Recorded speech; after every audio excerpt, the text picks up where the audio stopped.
السلام علیکم بچوں، آج کا ہمارا سبق نمبر 4 ہے۔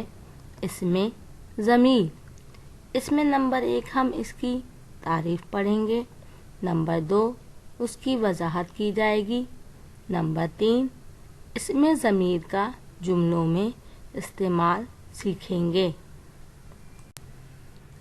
ضمیر کی تعریف۔ ضمیر وہ الفاظ ہیں جو کسی اسم کی جگہ استعمال کیے جاتے ہیں، جیسے آپ، وہ، اس،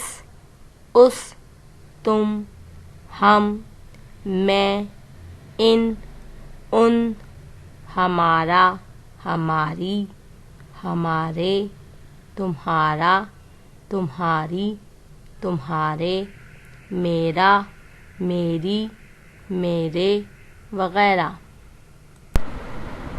ضمیر کا جملوں میں استعمال۔ نمبر 1، وہ اسکول میں ہے، اس جملے میں وہ اسم ضمیر ہے۔ نمبر 2، آپ بہت اچھے ہیں، اس جملے میں آپ ضمیر ہے۔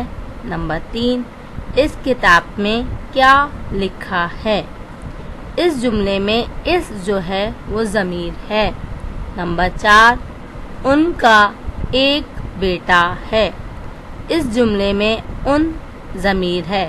نمبر 5، ہماری چیز بہت اچھی ہے، اس جملے میں ہماری ضمیر ہے۔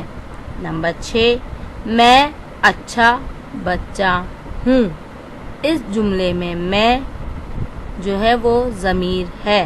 نمبر 7، تمہارا بھائی بڑا ہے، اس جملے میں تمہارا ضمیر ہے۔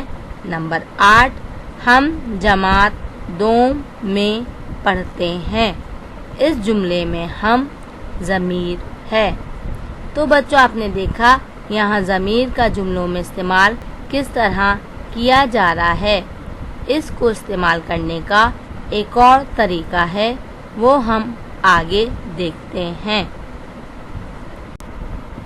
یہاں پر پہلا جملہ ہے، علی دوڑ رہا ہے، علی کی جگہ ہم نے لگایا وہ دوڑ رہا ہے۔ دوسرا جملہ ہے، احمد کے پاس پینسل ہے، یہاں پر احمد کی جگہ استعمال ہوا اس کے پاس پینسل ہے۔ نمبر 3، بلال صاحب کا ایک بیٹا ہے، یہاں پر جملہ بنا ان کا ایک بیٹا ہے۔ نمبر 4، سارا گلشن میں رہتی ہے، وہ گلشن میں رہتی ہے، سارا کی جگہ ہم نے وہ کا استعمال کیا۔ نمبر 5، میں اور میرے دوست جماعت دوم میں پڑھتے ہیں، میں اور میرے دوست کی جگہ ہم نے جملہ لکھا ہم جماعت دوم میں پڑھتے ہیں۔ جی بچوں، آج ہم نے ضمیر کا تعریف سیکھی اور اس کا جملوں میں استعمال کرنا سیکھا۔ شکریہ۔